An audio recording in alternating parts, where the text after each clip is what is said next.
We are reading Bhagwat Geeta as it is by His Divine Grace A.C. Bhaktivedanta Swami Prabhupada, founder Acharya of International Society for Krishna Consciousness.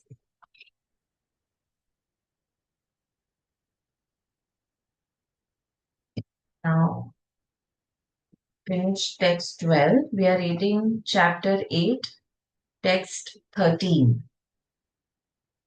After being situated in this yoga practice and vibrating the sacred syllable Om, the supreme combination of letters, if one thinks of the Supreme Personality of Godhead and quits his body, he will certainly reach the spiritual planets. Let's read the purport. It is clearly stated that here that Om, Brahman, and Lord Krishna are not different. The impersonal sound of Krishna is Om, but the sound Hare Krishna contains Om. The chanting of the Hare Krishna mantra is clearly recommended for this age. So, if one quits his body at the end of life, chanting Hare Krishna, Krishna Krishna, Hare Hare, Hare Ram, Ram Ram, Hare Hare, he certainly reaches one of the spiritual planets according to the mode of his practice. The devotees of Krishna enter the Krishna planet, Goloka Vrindavan. For the personalist, there are also innumerable other planets known as Vaikuntha planets in the spiritual sky, whereas the impersonalists remain in the Brahma Jyoti. Correct. Let's move to text 14.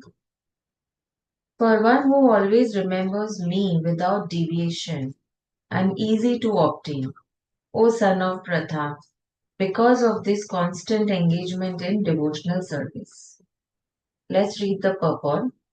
This verse especially describes the final destination attained by the unalloyed devotees who serve the Supreme Personality of Godhead in Bhakti Yoga. Previous verses have mentioned four different kinds of devotees: the distressed, the inquisitive, those who seek material gain, and the speculative philosophers. Different processes of liberation have also been described: Karma Yoga, Jnana Yoga, and Hatha Yoga. The principles of these yoga systems have some bhakti added, but this verse particularly mentions pure bhakti yoga without any mixture of jnana, karma, or hat.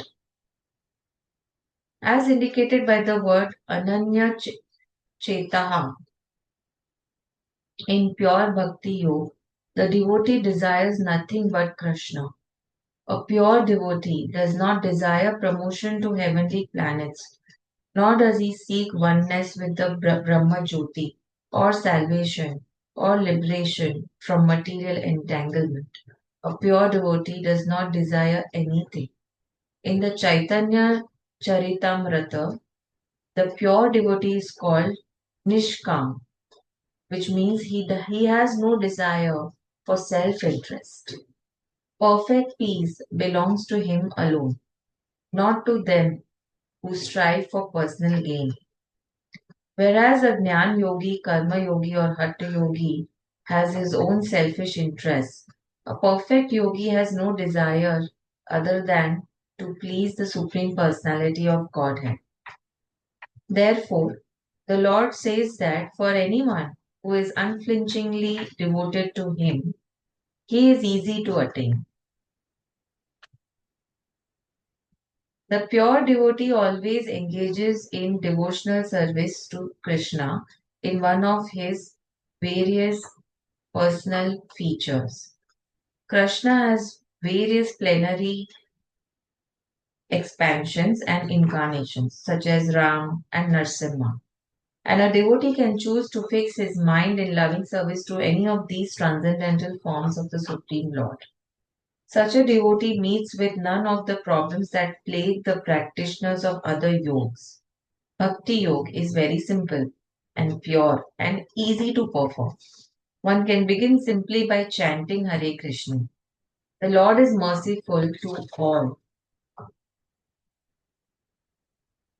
But as we have already explained, He is especially inclined towards those who always serve Him without deviation. The Lord helps such devotees in various ways. As stated in the Vedas, Kata Upanishad 1.2.23, it is written in Sanskrit, I'm saying the English version. One who is fully surrendered and engaged in the devotional service of the Supreme Lord can understand the Supreme Lord as He is. And as stated in Bhagwat Geeta 10.10, the Lord gives such a devotee sufficient intelligence so that ultimately the devotee can attain Him in His spiritual kingdom. The special qualification for the pure devotee is that he is always thinking of Krishna without deviation and without considering the time or place. There should be no impediments. He should be able to carry out his service anywhere and at any time. Some say that the devotee should remain in holy places like Vrindavan or some holy town where the Lord lived. But a pure devotee can live anywhere and create the atmosphere of Vrindavan by his devotional service. It was Sri Advait who told Lord Chaitanya, "Wherever you are, O Lord, there is Vrindavan." As indicated by the words Satatam and Nitya Shaha, which means always, regularly, or every day. A pure devotee constantly remembers Krishna and meditates upon him. These are qualifications of the pure devotee for whom the Lord is most easily attainable. Bhakti Yoga is the system that Gita recommends above all others. Generally, the Bhakti Yogis are engaged in 5 different ways. Shanta, Shanta Bhakta, engaged in devotional service in neutrality. Dasya Bhakta, engaged in devotional service as servant. And Sakhya Bhakta, engaged as friend. And Vatsalya Bhakta, engaged as parent. And Madhurya Bhakta, engaged as conjugal lover of the Supreme Lord. In any of these ways, the pure devotee is always constantly engaged in the transcendental loving service of the Supreme Lord and cannot forget the Supreme Lord. And so for him, the Lord is easily attained. A pure devotee cannot forget the Supreme Lord for a moment. And similarly, the Supreme Lord cannot forget his pure devotee for a moment. This is the great blessing of the Krishna conscious process of chanting the Maha Mantra Hare Krishna, Hare Krishna, Krishna Krishna, Hare Hare, Hare Ram, Ram Ram, Hare Hare. So beautiful. Let's read text 15. After attaining me, the great souls who are yogis in devotion never return to this temporary world, which is full of miseries, because they have attained the highest perfection. Let's read the purport. Since this temporary material world is full of miseries of birth, old age, disease, and death, naturally he who achieves the highest perfection and attains the supreme planet, Krishna Lok, Goloka, Vrindavan, does not wish to return. The supreme planet is described in Vedic literature as Avyakta or Akshara and Paramagati. In other words, that planet is beyond our material vision and it is inexplicable, but it is the highest goal, the destination for the Mahatmas, great souls. The Mahatmas receive transcendental messages from the realized devotees and thus gradually develop devotional service in Krishna consciousness and become so absorbed in transcendental service that they no longer desire elevation to any of the material planets. nor do they even want to be transferred to any spiritual planet. They only want Krishna and Krishna's association and nothing else. That is the highest perfection of life. This verse specifically mentions the personalist devotees of the Supreme Lord Krishna. These devotees in Krishna consciousness achieve the highest perfection of life. In other words, they are the supreme souls. Let's read text 16. From the highest planet in the material world down to the lowest, all are places of misery wherein repeated birth and death take place. But one who attains to my abode, O son of Kunti, never takes birth again. Let's read the purport. All kinds of yogis, karma, jnana, hatha, etc., eventually have to attain devotional perfection in bhakti yoga or Krishna consciousness before they go to Krishna's transcendental abode and never return. Those who attain the highest material planets, the planets of the demigods, are again subjected to repeated birth and death. As persons on earth are elevated to higher planets, people on higher planets such as Brahmalok, Chandralok, and Indralok fall down to earth. The practice of sacrifice called Panchagni Vidya, recommended in the Chandogya Upanishad, enables one to achieve Brahmlok. But if on Brahmlok one does not cultivate Krishna consciousness, then he must return to earth. Those who progress in Krishna consciousness on the higher planets are gradually elevated to higher and higher planets, and at the time of universal devastation are transferred to the eternal spiritual kingdom. Baladev Vidyabhushana, in his commentary on Bhagwat Geeta, quotes this verse. I am saying in the English version. Where there is devastation of When there is devastation of this material universe, Brahma and his devotees, who are constantly engaged in Krishna consciousness, are all transferred to the spiritual universe and to specific spiritual planets according to their desires. Yes. They say Brahmalok, uh, the life of people in Brahmalok is 100 years or something like that. I don't know what is it, but yeah. And of course, Brahmalok is a material planet. Let's move to text 17. By human calculation, the word human, by human calculation, 1,000 ages taken together form the duration of Brahma's one day. Yeah, see, I was coming to that. 1,000 ages taken together form the duration of Brahma's one day. And such also is the duration of his night. So 2,000 ages in total makes one day and one full day, like with night.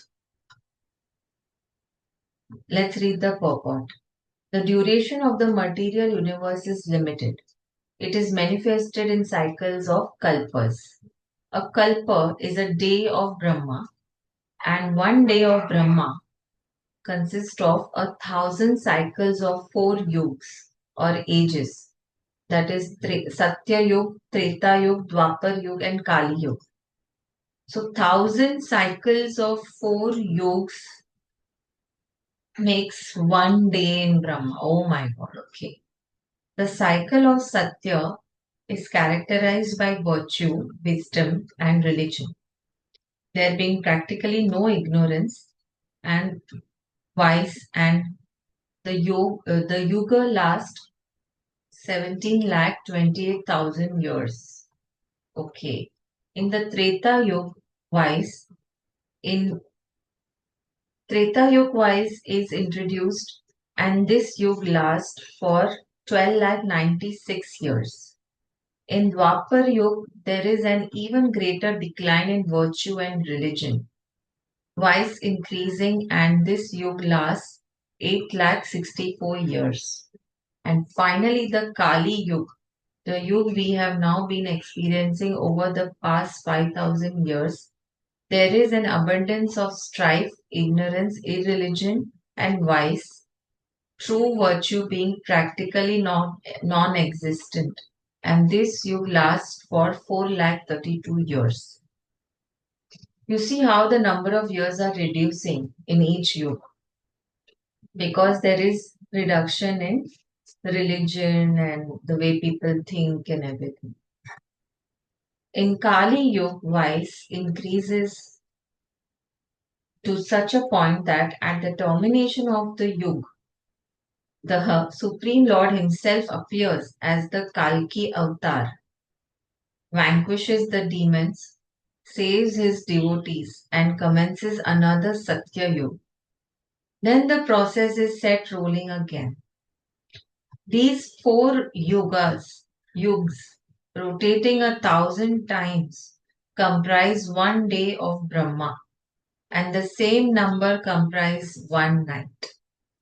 Brahma lives 100 of such years and then dies. These 100 years by earth calculation total to 311 trillion and 40 billion earth years. By these calculations, the life of Brahma seems fantastic and interminable, but from the viewpoint of eternity, it is as brief as a lightning flash. In the causal ocean, there are innumerable Brahmas rising and disappearing like bubbles in and in the Atlantic. Brahma and his creation are all part of the material universe and therefore they are in constant flux. Amazing. In the material universe, not even Brahma is free from the process of birth, old age, disease, and death.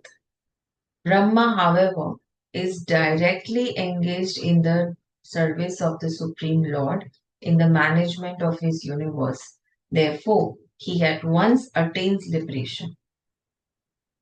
Elevated sannyasis are promoted to Brahma's particular planet called Brahmalok, which is the highest planet in the material universe and which survives all heavenly planets in the upper strata of the planetary system. But in due course, Brahma and all the inhabitants of Brahmalok are subject to death according to the law of material nature.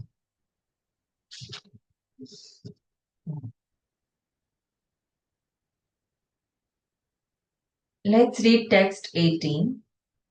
At the beginning of the Brahma's day, all the living entities become manifest from the unmanifest state, and thereafter, when the night falls, they are merged into unmanifest again.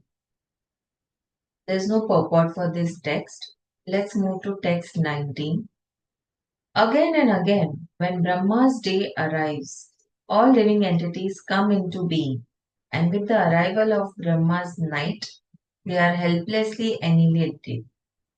Let's read the purport. The less intelligent who try to remain within this material world may be elevated to higher planets and then again must come down to this planet Earth. During the daytime of Brahma, they can exhibit their activities on higher and lower planets within this material world. But at the coming of the Brahma's night, they are all annihilated. In the day, they receive various bodies for material activities, and at night, they no longer have bodies but remain compact in the body of Vishnu. Then again, they are manifest at the arrival of Brahma's day. Bhutva Bhutva pra, Praliyate. During the day, they become manifest, and at night, they are annihilated again. Ultimately, when Brahma's life is finished, they are all annihilated and remain unmanifest for millions and millions of years. And when Brahma is born again in another millennium, they are again manifest. In this way, they are captivated by the spell of the material world. But those intelligent persons who take to Krishna consciousness use the human life fully in the devotional service of the Lord, chanting Hare Krishna, Krishna Krishna, Hare Hare, Hare Ram, Ram Ram, Hare Hare. Thus they transfer themselves, sorry, even in this life, to the spiritual planet of Krishna and become eternally blissful there, not being subject to such rebirths. Wow. Let's end here. Today was a little heavy session. Let's end with Hare Krishna Maha Mantra. Hare Krishna, Krishna Krishna, Hare Hare. Hare Ram, Ram Ram, Hare Hare. Hare Krishna, Krishna Krishna, Hare Hare. Hare Ram, Ram Ram, Hare Hare. Hare Krishna, Krishna Krishna, Hare Hare. Hare Ram, Ram Ram, Hare Hare. Let's do some Radha Jap. Radha, Shri Radha, Radha, Shri Radha, Radha, Shri Radha, Radha, Shri Radha, Radha, Shri Radha. We'll start tomorrow from text 20. Have a good day. Hare Krishna.